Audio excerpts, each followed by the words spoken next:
देख लिया ओए, गेट बैठ दियो यार गेटी।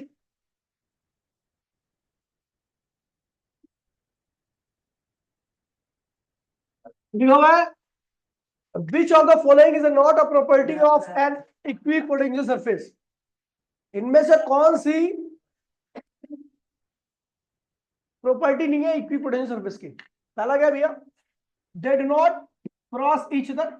बिल्कुल भैया, दो इक्विपोटेंशियल सरफेस कभी एक दूसरे को क्रॉस नहीं करती, क्योंकि दो इक्विपोटेंशियल सरफेस का पोटेंशियल क्या होता है, अलग अलग होता है। और मान लीजिए उन्होंने क्रॉस कर दिया, मान लीजिए इसका 5 वोल्ट है, इसका 6 वोल्ट है, तो इस पॉइंट पर तो दोनों का बराबर हो गया, 5 और 6 बराबर है। ऐसा पॉसिबल ही नहीं था 5 और 6 बराबर हो जाए, इसलिए दो इक्विपोटेंशियल सरफेस कभी एक दूसरे को क्रॉस नहीं करते। ये बिल्कुल सही है। लिखा था work done carrying a charge from one point two another point on an equipotential surface is 0। बिल्कुल सही बात है भैया।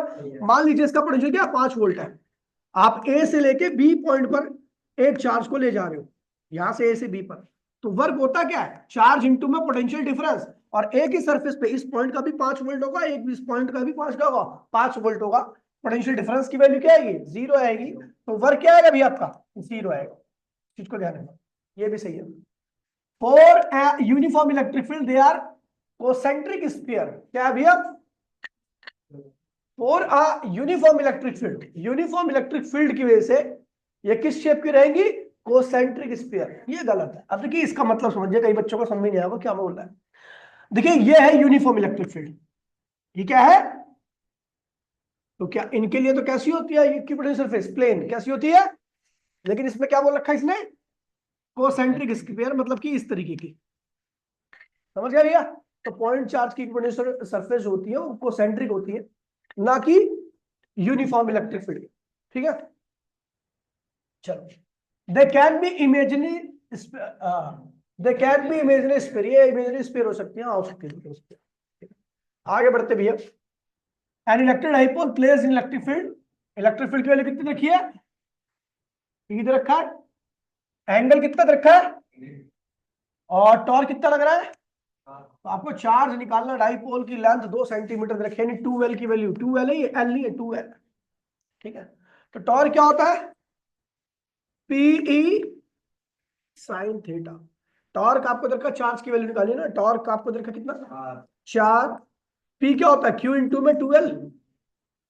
ई दे रखा है, साइन एंगल कितना रखा है, 30 डिग्री। यहाँ पर 2L की वैल्यू कितनी रखी है, 2 सेंटीमीटर, मीटर में कन्वर्ट कर लेना इसको। तो यहाँ पर मीटर में कन्वर्ट, 2 × 10⁻² आ जाएगा आपका, ये आ जाएगा, ये आ गया, ये आपको जो रखा है, ये जो रखा है, आप क्यों निकाल लोगे, आंसर आएगा, आ जाएगा आंसर। चलो भैया आगे बढ़ते हैं।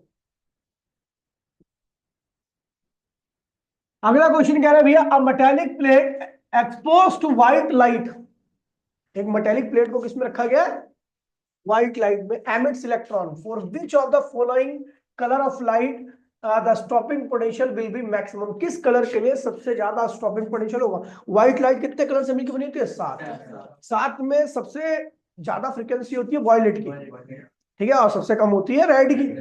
तो वॉयलेट की फ्रीक्वेंसी ज्यादा होगी तो उससे निकलने वाले इलेक्ट्रॉन की एनर्जी भी क्या होगी, ज्यादा होगी, और इलेक्ट्रॉन को रोकने के लिए आपको स्टॉपिंग पोटेंशियल भी क्या करना पड़ेगा, ज्यादा। तो ये कौन सा, वॉयलेट आपका सही आंसर है। ठीक है, कह रहा when alpha particles are sent through a thin gold foil, most of them go straight through the gold foil because the most of the part of the atom is, बहुत सारे part बिना deflection के निकल गए, तो most of the part क्या होता है एटम का, एम्प्टी से कंक्लूड होता है। अच्छा, कुछ पार्टिकल, अगर क्वेश्चन इस तरीके से पूछा था, कुछ पार्टिकल डेविएट हो गए अपने रास्ते से, तो centre of nucleus is positively charge, यहां से कंक्लूजन निकलता, समझ गए भैया। तो हो गया, अगला करते हैं। Electron is moving along a positive x axis, magnetic field किसके अलोंग है भैया, parallel to positive y axis, in what direction the magnetic force acting. तो भैया इलेक्ट्रॉन कहां चल रहा है भैया, एक्स पे, और मैग्नेटिक फील्ड कहां है, वाई पर, तो फोर्स कहां होगा, कहां पर होगा, जेड एक्सिस पर, पॉजिटिव है। कहां चल रहा है, ये एक्स पे चल रहा है ना, पॉजिटिव एक्स पे, तो करंट यहां पर आ रहा होगा, है ना, इलेक्ट्रॉन, अच्छा करंट उल्टा आ रहा होगा ना, करंट करंट ऐसे आएगा नेगेटिव एक्स की तरफ, इलेक्ट्रॉन पॉजिटिव एक्स की तरफ चल रहा है, इलेक्ट्रॉन करंट यहाँ पर आएगा, मैग्नेटिक फील्ड इधर है। अब right hand palm rule use कीजिए, तो मैग्नेटिक फील्ड ऊपर जा रही है, करंट नीचे आ रहा है, फोर्स जो लगेगा अंदर माइनस जेड की तरफ, कौन सा है, अलॉन्ग माइनस जेड, ठीक है। The relative magnetic permeability of substance x is slightly less then the unit. ऐसा कौन सा सब्सटेंस है जिसकी परमेबिलिटी जो होती है एक से कम होती है, थोड़ी सी कम होती है? डाया की नेगेटिव होती है। चल साढ़े डाया की क्या होती है? नेगेटिव होती है। पैरों की बहुत ज्यादा होती है एक से, यानी क्या हो गई? पैरा हो गया। पैरा की पॉजिटिव बट स्मॉल पॉजिटिव। ठीक है भैया, कौन सा है भैया? X is a diamagnetic. गलत बात है भैया, वाई। अच्छा अच्छा, यहाँ पे और भी है क्या? आगे भी है। ठीक है, unit and the y is slightly more than unity. एक से ज्यादा है। ठीक है भैया, स्लाइटली लेस देन यूनिट। जो डाया है ना, उसकी तो नेगेटिव होती है भैया, क्योंकि उसका मैग्नेटाइजेशन उल्टी डायरेक्शन में होता है। डाया की अच्छा परमेबिलिटी होती है ना, असल मैं ससेप्टेबिलिटी की बात कर रहा हूँ। ससेप्टेबिलिटी जो ये म्यू आर इक्वल्स टू में काई प्लस 1 था, ये होती मैग्नेटिक ससेप्टेबिलिटी। मैं इसकी बात कर रहा था। ये डाया के लिए क्या होगी, ध्यान रखना, डाया के लिए नेगेटिव, पैरा के लिए स्मॉल पॉजिटिव स्मॉल, और फेरो के लिए लार्ज पॉजिटिव। ठीक है, अब ये क्या होता है डाया के लिए? डाया के लिए क्या होता है भैया? स्मॉल पॉजिटिव क्या है? ठीक है, ये ग्रेटर देन 1 होगा, mu are is greater than 1। ठीक है, और ये किसके लिए होगा? पैरा। पैरा ये डाया के लिए लेस देन 1 होगा, डाया के लिए mu are is less than, mu are is less than 1। ठीक है, और फेरो के लिए म्यू आर की वैल्यू क्या होगी? Much much greater than. तो एक्स जो सब्सटेंस है उसके लिए म्यू आर क्या है? एक से कम है, यानी वो क्या होगा? डाया होगा। और एक से ज्यादा किसके लिए होगा? पैरा के लिए। तो आपका जो, ठीक है, ससेप्टेबिलिटी ध्यान रखना इसका, ये भी क्वेश्चन आ सकता है इस फॉर्म में। ठीक है, आगे बढ़िएगा। क्या रहा है? एमीटर रेजिस्टेंस कितना है इसका? Reads 1 ampere. कितना करंट रीड कर रहा है? 1 एम्पियर तक रीड करता है, मतलब मैक्सिमम डिफ्लेक्शन उसका आईजी है। The value of shunt increase the range of 10 ampere. तो ये दे रखा है आपको आईजी, क्या देखा है? Full deflection. ये है आपका आई, और ये है आपका रेजिस्टेंस ऑफ गैल्वेनोमीटर कह सकते हो, या फिर जो भी है। तो आपको शंट की वैल्यू निकालनी, याद है शंट पढ़ा था? एक जब गैल्वेनोमीटर के पैरेलल में एक छोटा रेजिस्टेंस जोड़ दोगे तो उसको हम क्या कहते हैं? और इसका फॉर्मूला याद है आपको? ये गैल्वेनोमीटर है, ये बैटरी है, और इसके पैरेलल में हमने जोड़ दिया छोटा रेजिस्टेंस जिसको मैंने एस नाम से जाना। अच्छा, करंट आई था, ये टोटल करंट है, इसकी वैल्यू 10 दे रखी है। ये क्या है? आई जी, और ऊपर क्या जाएगा? आई माइनस आई जी। इसके अक्रॉस का पोटेंशियल क्या होगा? वी एस, और इसके अक्रॉस का पोटेंशियल क्या होगा? वी जी। तो वी जी बराबर में पैरेलल में दोनों, वी जी बराबर में पीएस उद्दीन शंट पढ़ाया था ना मैंने। ठीक है, वीजी की वैल्यू क्या? वीजी की वैल्यू क्या होगी? आई जी इंटू में कैपिटल जी, और वी एस की वैल्यू क्या होगी? आई माइनस आई जी इंटू में शंट का रजिस्टेंस। आपको शंट ही तो निकालना है। शंट इक्वल्स टू में आई जी इंटू में कैपिटल जी, यानी जो आपको रजिस्टेंस रखा है। वैसे ये एमीटर की यहाँ पे क्या बोलेगा? गैल्वेनोमीटर क्या बोलेगा? ठीक है भैया, और आई माइनस आई जी। आई जी कितना है भैया? 1 एम्पियर। कैपिटल जी कितना? जी कितना है? आई कितना है? शंट आ जाएगा। बस ध्यान रखना, ये फुल फुल डिफ्लेक्शन करंट है, मतलब यहां तक करंट रीड कर सकता, मतलब ये फुल डिफ्लेक्शन होगी। आईजी लिखते हो। कौन सा भैया? एक इलेक्ट्रॉन है जिसका एंगुलर मोमेंटम क्या है? L, moving around the nucleus has the magnetic moment क्या है भैया? उसका मैग्नेटिक मोमेंट क्या होगा? एंगुलर मोमेंटम क्या रखा है? मैग्नेटिक मोमेंट क्या होता है? देखिए, अगर मैं इलेक्ट्रॉन की बात करूं तो इलेक्ट्रॉन का जो इलेक्ट्रॉनिक चार्ज होता है, चार्ज जब घूमता है सर्कुलर पाथ में तो करंट कैरिंग कॉइल की तरह बिहेव करता है। और करंट कैरिंग कॉइल का जो मैग्नेटिक मोमेंट होता है, अगर आपको याद होगा, तो होता है करंट इनटू में एरिया। क्या होता है? और इलेक्ट्रॉन जब घूमता है तो ये करंट की वैल्यू होती है करंट अपॉन में चार्ज अपॉन में टाइम। क्या होता है? और एरिया क्या होता है सर्कुलर पाथ का? पाई आर स्क्वायर। ठीक है, अगर मैं इस टाइम को देखूं तो इस टाइम को लिखूंगा 2 पाई आर अपॉन में वेलोसिटी ऑफ इलेक्ट्रॉन। क्या लिखूंगा? इस टाइम को लिखूंगा 2 पाई आर अपॉन में वेलोसिटी ऑफ इलेक्ट्रॉन इंटू में पाई आर स्क्वायर। एक पाई से एक पाई क्या हुआ? पाई कैंसिल हो गया, एक आर से एक आर क्या हुआ? कैंसिल हो गया।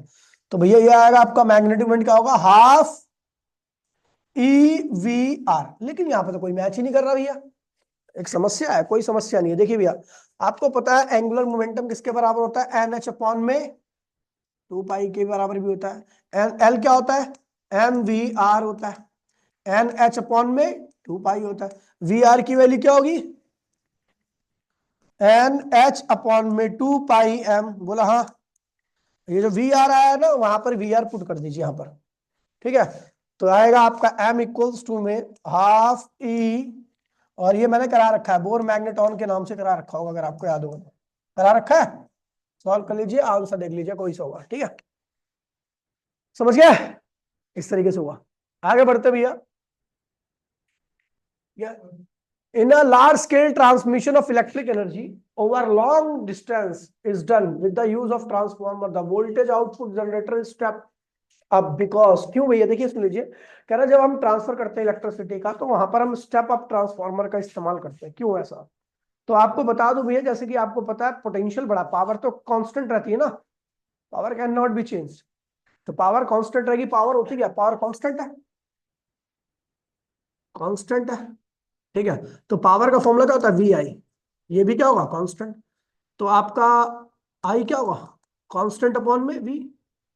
अगर हम स्टेप अप ट्रांसफार्मर का इस्तेमाल करते हैं तो वहां पर पोटेंशियल क्या होता है? बहुत ज्यादा हो जाता है, लेकिन सर्किट में करंट की वैल्यू क्या होगी? बहुत कम हो जाएगी। और सर्किट में अगर करंट कम रहता हो तो पावर लॉस क्या होता है? करंट कम करके हम पावर लॉस क्या करते हैं? कम कर देते हैं। समझ गया? इसलिए लॉन्ग डिस्टेंस ट्रांसमिशन में, अरे भैया हीट के फॉर्म में तो निकले। अब पावर तो कांस्टेंट एज्यूम करके चल रहा हूं मैं, कि मैं जितना इनपुट दे रहा हूं उतना आउटपुट आ रहा है। बाकी रास्ते में तो लॉस होगा ना, रास्ते में तो लॉस होगा ही होगा। ये तो आइडियल ट्रांसफॉर्मर की कंडीशन है ना, बाकी कुछ तो अप्लाई होगी ना। ठीक है, चलो आगे बढ़े, अगला करते हैं। हटाऊ, कह रहा है diagram below shows the electric field A and magnetic field B component electromagnetic waves and certain time at location।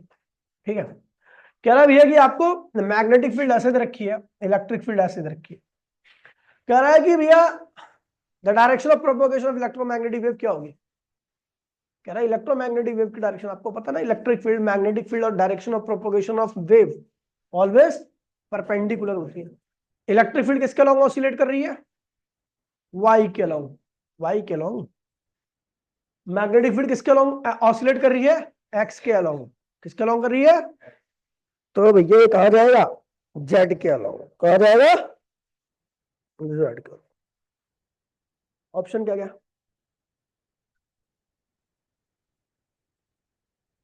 लिखा? Perpendicular to the E and B and out of the plane of the paper, perpendicular to the E and B and out of the plane of the paper, into the plane of the paper. ठीक है, अब parallel, ये तो नीचे वाला गलत ही है। सी और डी तो पहले काट दो, ये सॉरी, ये और ये काट दो। ठीक है, सी और डी कट गया। क्या कह रहा है भैया? Perpendicular to the plane of the paper, अगला पहला वाला। दूसरा वाला क्या कह रहा है? ठीक है, अब एक चीज याद करो आप जरा। ठीक है, ये थी आपकी एक्स एक्सिस, ये था आपका वाई एक्सिस, और ये था आपका जेड एक्सिस। यहां पर कौन ऑसिलेट कर रहा था? Electric field. तो यहां पर कौन कर रहा था? ये मैग्नेटिक फील्ड थी। मैग्नेटिक फील्ड जेड के अलोंग जब कर रही है और इलेक्ट्रिक फील्ड वाई के अलोंग कर रही है, तो वेव कहाँ ऑसिलेट कर रही है? पॉजिटिव एक्स की तरफ। ठीक है, तो यहां पर क्या कर रही है? यार आपकी इलेक्ट्रिक फील्ड माइनस वाई की तरफ कर रही है, और मैग्नेटिक फील्ड तो वो समझ माइनस जेड की तरफ जाएगी। हम्म, अबे वो काटा नहीं है, मैंने कहा सी और डी कट जाएंगे सीधा सीधा। काटा नहीं है मैंने वो, मैं बोल को है। किसका ऑप्शन है? क्या ऑप्शन है? बी है ना, into the plane of the paper ना, तो इनटू द, हाँ बता रहा है वो। हाँ ठीक है, अब देखिए ये वाला क्वेश्चन देखिए। अच्छा, इलेक्ट्रिक फील्ड कहाँ पे ऑसिलेट कर रही है बता। तूने प्लेन प्रोग्रेसिव वेव पढ़ रखा है इसका? हाँ? होगी है। ये आंसर इसका यही दिखा रहा है और जो देता है वही वही है। आंसर की इसमें आंसर की डाली नहीं मैंने। आंसर की डालता हूँ तो फिर बच्चे आते ही नहीं। क्या फर्क पड़ता है आंसर की डालने से कम करेगी तो आए के यहाँ पे। तो इसका क्वेश्चन जाके डाल डाल दे गूगल पे, अभी निकल आएगा इसका आंसर। डाल दे। बक। देख पहले प्रोग्रेसिव वेव आपको पता होना चाहिए। प्रोग्रेसिव वेव क्या होती है? ये जितनी भी ये क्या कहते हैं इलेक्ट्रोमैग्नेटिक वेव होती है प्रोग्रेसिव नेचर की होती है। क्या होती है? अगर प्रोग्रेसिव, भाई प्लीज ध्यान दीजिए प्लीज ओए, ठीक है। मैंने यहाँ पर इक्वेशन लिखवा रखी है। जब मैंने इलेक्ट्रोमैग्नेटिक वेव की चैप्टर क्लास ले रहा था तो लास्ट में प्रोग्रेसिव वेव की इक्वेशन लिखवा रखी थी। मैंने यहाँ पे लिखवा रखा था कि अगर ये कंपोनेंट इसके लॉन्ग ऑसिलेट करेगा तो एक्स के लॉन्ग जाएगी, ये कंपोनेंट इसके लॉन्ग करेगा, ये कंपोनेंट इसके लॉन्ग करेगा तो ये वाई के लॉन्ग जाएगी। याद है नहीं याद है? नोट्स देखो, ईएमडब्ल्यू के नोट्स में देखो, भेज रखे ना, देखियो आज से पढ़ियो। ऐसे बताने से तो समझ में नहीं आएगा। ठीक है, इक्वेशन होती है उसके हिसाब से पता लग जाएगा। हाँ ये है, पक्की बात है।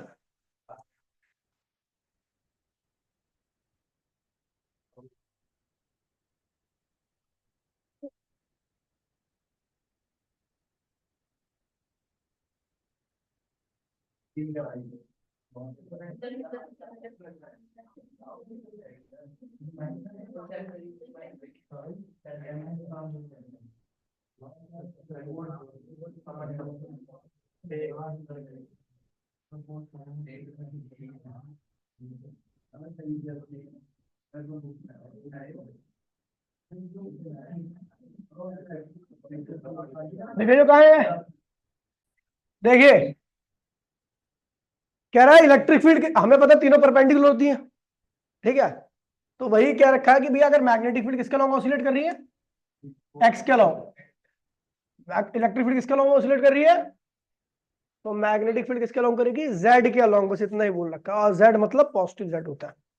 समझ गया? जेड मतलब आप भी पॉजिटिव वाला लिखना, नेगेटिव वाला मत लिखना। ठीक है, ऐसा कोई पर्टिकुलर इसकी एक्सप्लेनेशन नहीं दे सकता ना, क्योंकि तीनों परपेंडिकुलर होती है। परपेंडिकुलर की अब जब ये यहां पर माइनस वाई पर है तो ऑसिलेट करते हुए प्लस वाई पे भी तो जाएगी। ये ऑसिलेटिंग नेचर की होती है ना। तो अगर ये माइनस वाई पे आ रही तो ऊपर भी तो जाएगी प्लस वाई पे। और ये एक्स पे है तो ये माइनस एक्स पे जाएगी, नहीं आएगी? कितने? अब बी ऑप्शन गलत की बात नहीं होती, इसमें एक्सप्लेन नहीं कर पाएंगे ना तुम इस चीज को कि हमें पता तीनों परपेंडिकुलर होते हैं। अब तू किसका आंसर देगी? तेरे पास दो ऑप्शन है, या तो नेगेटिव जेड कर ले या पॉजिटिव जेड कर ले। नहीं नहीं नहीं, दोनों नहीं सही कही ना। ज्यादा सही कौन होगा वो होता है। नेगेटिव जेड भी गलत नहीं है, नेगेटिव जेड भी गलत।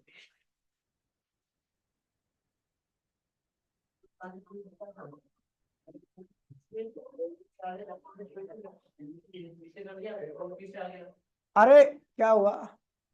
चलो छोड़ो, मैं बताता हूँ अभी लास्ट में से डिटेल में। अभी चलो आगे करते हैं, वरना इसकी वजह से रुक जाएगा, बहुत सारे क्वेश्चन में रहेंगे। देखिए भैया, कह रहे हैं कॉइल ऑफ रेजिस्टेंस कितना है भैया?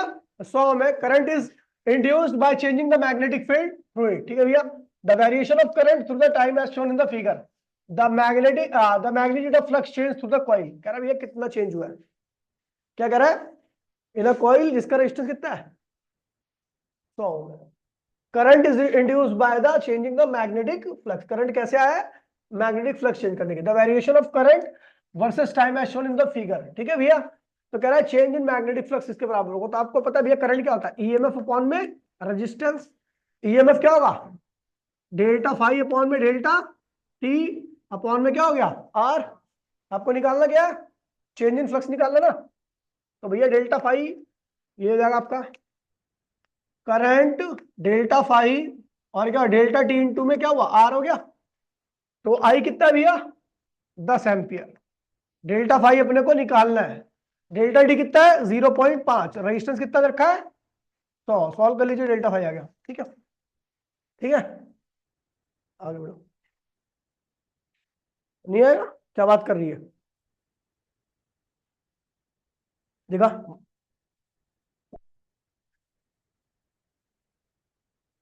4 है। 500 क्यों आएगा? अच्छा 500 आएगा।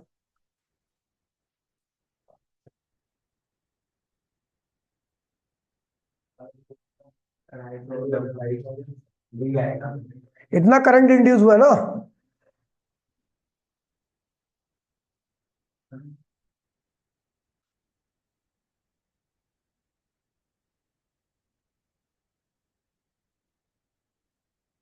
लक्ष्य निकालना आपको। अच्छा करंट इंटू में टाइम क्या होता है? चार्ज।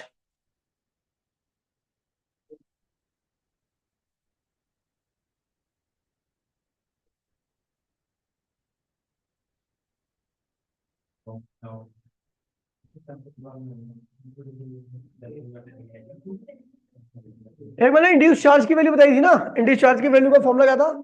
डेल्टा फाई अपॉन में आर करके था। Induce charge delta phi upon में आर था।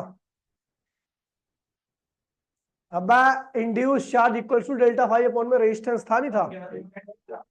हाँ रुक दो ना, यही फॉर्मूला था। अब ओ हाफ आई इंटू में टी।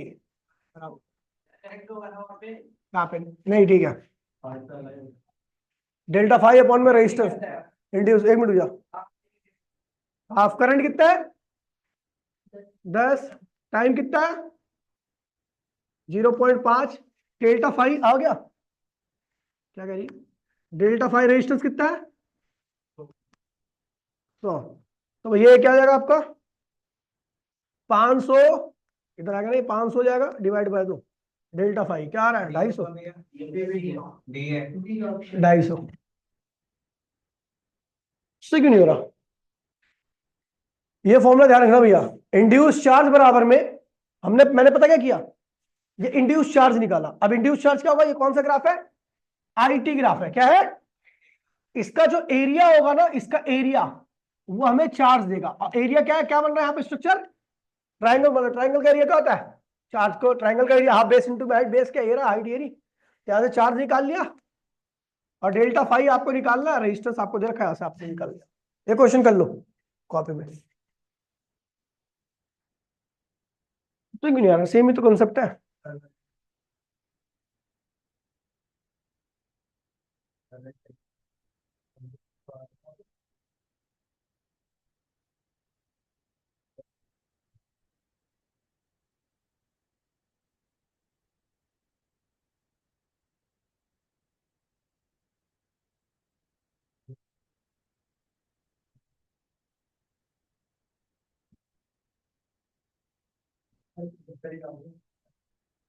ऐसे कई बार होता है कि दो सेम ही फॉर्मूले से अलग अलग तरीके करने का आंसर गलत आते हैं।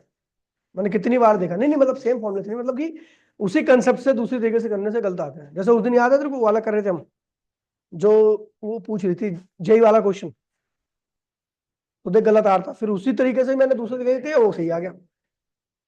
तू नहीं थी उस दिन, शायद थी, ये थी। हाँ हाँ हाँ, जब वो अरिहंत भी था। हाँ हाँ, अरिहंत भी था। एक और क्वेश्चन बताया था मैंने, वो तो वो अच्छा क्वेश्चन था, वो भी एडवांस का ही था, लेकिन वो बहुत उसमें टाइम लग गया था, मेरे को 10-15 मिनट लगे थे। अरे अरिहंत ने पूछा था, तू नहीं आई थी उस दिन, वो यशिका और अरिहंत थे। 11th में तो आज थर्मोडाइनमिक्स चालू हो गया, 7 बजे, इससे बाद हुआ।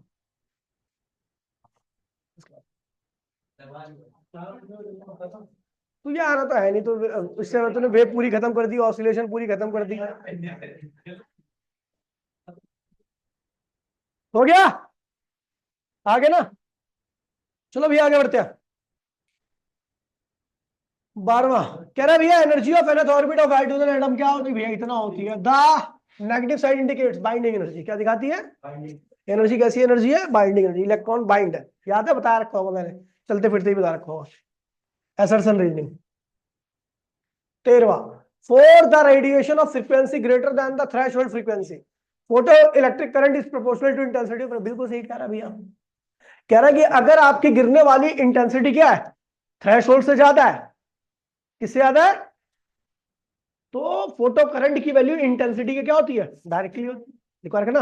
अब थ्रेशोल्ड से ज्यादा तभी इलेक्ट्रॉन निकलेंगे, और जब इलेक्ट्रॉन निकल रहे हैं तब इंटेंसिटी बढ़ा दो तो करंट भी क्या होगा। तो पहला असर्शन क्या है, ठीक है। कह रहे reason greater the number of energy quanta, मतलब फोटॉन्स की संख्या, greater is the number of electron absorbing the energy quanta, ज्यादा एनर्जी एब्सॉर्ब करेंगे ज्यादा, greater number of electron coming, बिल्कुल सही बात है भैया, ठीक है। तो असर्शन भी ठीक है, रीजन भी ठीक है। शक्तियां जा रही मेरी, आखिरी पैकेट है, तेरी कसम खा के आ रहा हूँ, आखिरी पैकेट है, इसके बाद में हाथ नहीं लगाऊंगा मैं। ओ यार एक पैकेट और बचा है, तू तो गई। चाहिए अच्छे इनके आगे नहीं खा देंगे।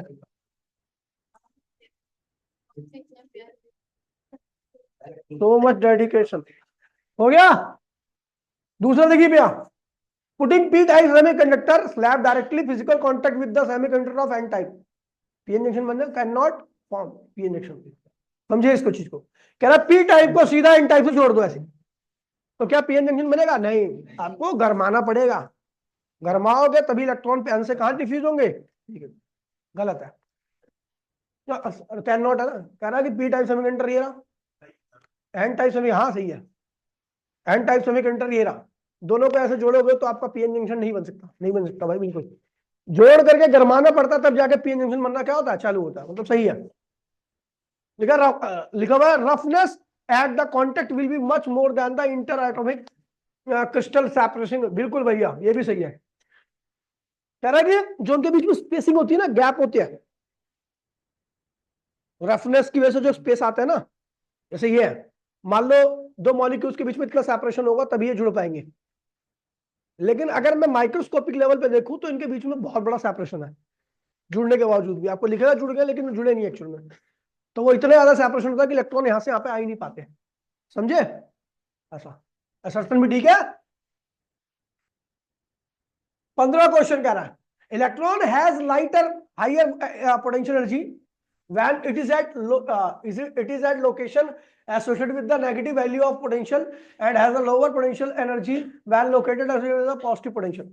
क्या कह रहा है पता है, इलेक्ट्रॉन के पास पोटेंशियल एनर्जी जब ज्यादा होगी जब वो नेगेटिव पोटेंशियल में होगा, और कम कब होगी जब वो पॉजिटिव पोटेंशियल में होगा। बिल्कुल सही बात है भैया, पता क्यों, पोटेंशियल का मतलब होता है रिपेल करने की क्षमता, बताया था आपको, याद है। कोई पॉइंट इलेक्ट्रिक फील्ड में कोई पॉइंट ज्यादा रिपेल कर रहा है किसी इलेक्ट्रॉन किसी भी चार्ज को, तो उसका पोटेंशियल क्या ज्यादा है, पॉजिटिव चार्ज क्या इलेक्ट्रॉन को रिपेल कर पाएगा, पॉजिटिव सरफेस कोई इलेक्ट्रॉन को रिपेल कर नहीं, अट्रैक्ट करेगी, अट्रैक्ट करने का मतलब पोटेंशियल क्या है, कम है, ठीक है। और अगर नेगेटिव की बात करूं तो नेगेटिव पॉइंट क्या करेगा, उस नेगेटिव चार्ज को रिपेल करेगा, यानी उसका पोटेंशियल क्या है, ज्यादा है। समझ गया भैया, बिल्कुल सही बात है।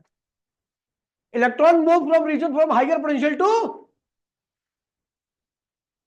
अभी यहाँ पे एक समस्या है, समस्या क्या है कि इलेक्ट्रॉन के लिए हायर पोटेंशियल होता है नेगेटिव सरफेस, और इलेक्ट्रॉन के लिए लोअर पोटेंशियल होता है पॉजिटिव सरफेस। अब समस्या आगे कि मैं क्या बोलूं, इसलिए ऐसे क्वेश्चन पे मन नहीं करता, बाकी इनका जो मीनिंग है मैं समझ रहा हूं कि ये हायर पॉजिटिव वाले भी बोल रहे हैं और नेगेटिव गलत है, आंसर इसका ये गलत है।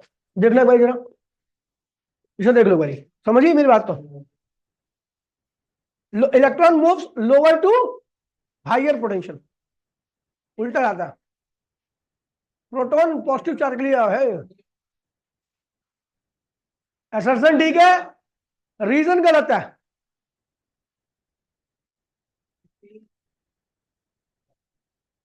Relaxo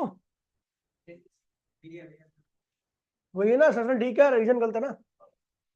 electron moves from lower potential to, अगर ये होता तो सब कुछ ठीक होता। Propagation of light through the optical fiber is due to the TIR taking place at the core cladding interface, बिल्कुल सही बात है भैया। कोर होता है सेंटर वाला पार्ट जिसका रिफ्रैक्टिव इंडेक्स क्या होता है, ज्यादा होता है, और क्लेडिंग होता है कोर के बाहर वाला पार्ट जिसका रिफ्रैक्टिव इंडेक्स क्या होता है, कम होता है। सही है, पहला ठीक है। प्रोपोगेशन जो लाइट वेव होती है ऑप्टिकल फाइबर के अंदर वो TIR के ऊपर बेस्ड होती है, कोर और क्लेडिंग के बीच के रिफ्रैक्टिव इंडेक्स के डिफरेंस की वजह से, समझ गया, कोर का ज्यादा क्लेडिंग का कम। Refracting index of material of cladding optical fibre is greater than the, गलत है ये, ठीक है। क्लेडिंग का, अच्छा ये बोल रहा था, क्लेडिंग का क्या होता है, कम होता है, कोर का क्या होता है, ज्यादा। यहाँ उल्टा बोला, असर्शन ठीक है, रीजन गलत है। अब यही पे अगर मैं तेरे हाथ में पकड़ा देता कितना कर लेती, ईमानदार से बताइए। दिक्कत यही है ना, बस यही मैं कह रहा हूँ, इसीलिए इन चीजों को, कमियों को दूर करो। आज मैं जितना क्वेश्चन करा रखे ना, घर पे आके लिखित में करना इसको, लिखित में। क्या दिक्कत है, एमसीक्यू में नहीं करा रहा, एमसीक्यू लिखित में। और सबसे ज्यादा दिक्कत एमसीक्यू करते हैं, समझ गए।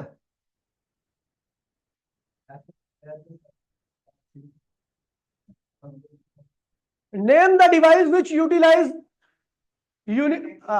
Utilise unilateral action of the PN junction diode converter. यहाँ ठीक है, रेक्टिफायर क्या है, देखिए इसका मतलब है यूनिलेटरल। यूनिलेटरल में देखिए एसी करंट क्या होता है, बाइलेटरल होता है, नीचे भी होता है ऊपर भी होता है। उसका यूनिलेटरल मतलब केवल ऊपर ऊपर कर देगा, यूनिलेटरल आता है। Draw the circuit diagram of wave rectifier, समझ गया। अब किस तरह का, फुल वेव का, हाफ वेव नहीं बोलेगा। रेक्टिफायर बोले तो फुल वेव, दो डायोड वाला, D1 डायोड D2।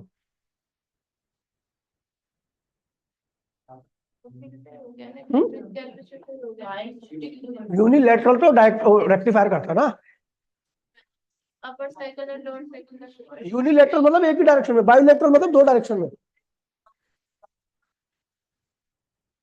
नहीं, वो रेक्टिफायर करता। तो मालूम है के भाई, यूनिलेटरल का मतलब हो गया, सुन, जो नेगेटिव साइकिल थी पॉजिटिव साइकिल थी उसको एक ही डायरेक्शन में करना, वो रेक्टिफायर करता है।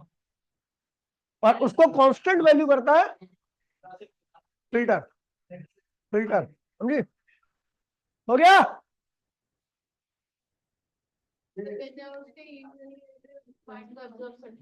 इनने ऐसे लिखा क्या, अरे यूटिलाइज है यहाँ, ओए यूटिलाइज, समझ गए। यूटिलाइज मतलब एब्जॉर्ब करना। यहाँ तक नहीं गया, सॉरी माय मिस्टेक। ठीक है भैया, डिवाइस है आपका, name the device which utilise the unilateral action of the PN junction diode convert AC into DC. तो भैया आपका होगा यहाँ पर फिल्टर, मतलब कैपेसिटर, मतलब कैपेसिटर इसका आंसर है। ठीक है, रेक्टिफायर भी लिख देना साइड में, ठीक है, लिख देना रेक्टिफायर का कैपेसिटर, रेक्टिफायर का कैपेसिटर। देखो, wavelength lambda, photon of de Broglie wavelength, mass m having same value, so the energy of the photon is 2 lambda, इतना इतना। ये तो उस दिन कराया था मैंने।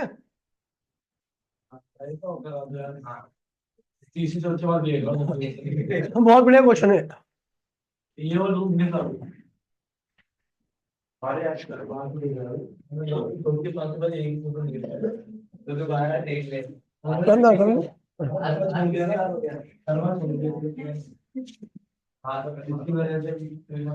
भाई, इलेक्ट्रॉन है, मास भी तो रखा, डी प्रोबेबिलिटी वेवलेंथ मैंने आपको रखा लैम्डा इक्वल्स टू में एच अपॉन में एम बी।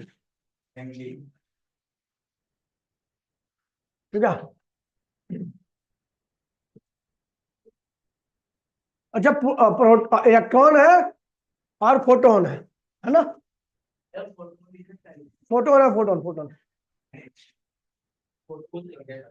फोटोन। देखिए फोटोन क्या होता है भैया, पार्टिकल नहीं होता, फोटोन पार्टिकल नहीं है। ठीक है?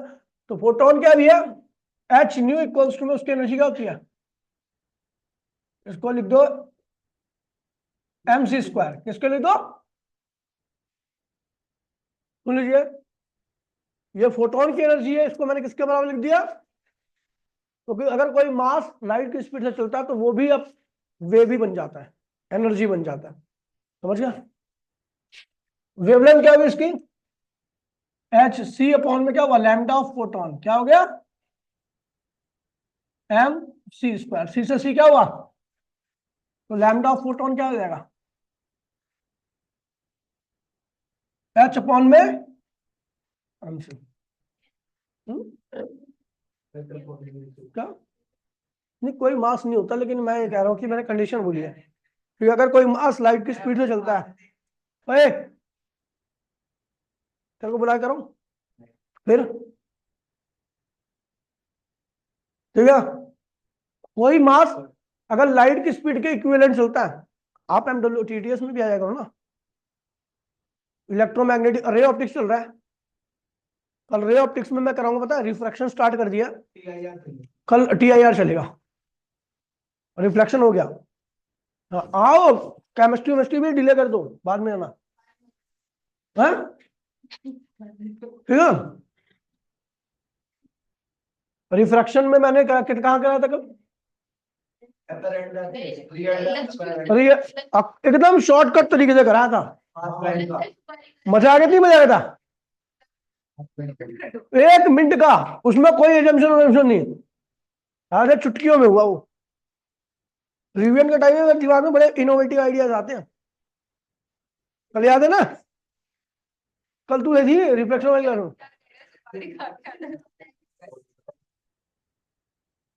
देखिए कल TIR करा दूंगा पूरे का पूरा, आ जाना मेरे, ठीक है, कोई दिक्कत नहीं। ओए, अब अगर आपको पता है इलेक्ट्रॉन के बारे में, इलेक्ट्रॉन चल रहा है तो इलेक्ट्रॉन को चलाने के लिए पोटेंशियल डिफरेंस जिम्मेदार होता है, यानी इलेक्ट्रॉन की काइनेटिक किसके बराबर होगी, EV के, याद है आपको, है ये क्या होता है, हाफ mv² EV। तो यहां से आप V की वैल्यू निकाल लो, क्या निकाल लो, और उस V की वैल्यू को यहां पुट कर दो। अब ये है इलेक्ट्रॉन की वेवलेंथ और वो है फोटोन की वेवलेंथ, दोनों को डिवाइड करोगे आपका एग्जैक्ट यही रिलेशन आने वाला है, ठीक है। तो भैया कल की क्लास में बहुत तगड़ा पढ़ाने वाला हूं मैं, पेज जो फाड़ के रखा है उसे अपने साथ ले जाओ, ठीक है। टाटा बाय बाय, जय हिंद जय भारत। भाई बहुत बच्चों की फीस रह रही है, तगादा करूं तब देंगे क्या वो, हाँ बढ़िया।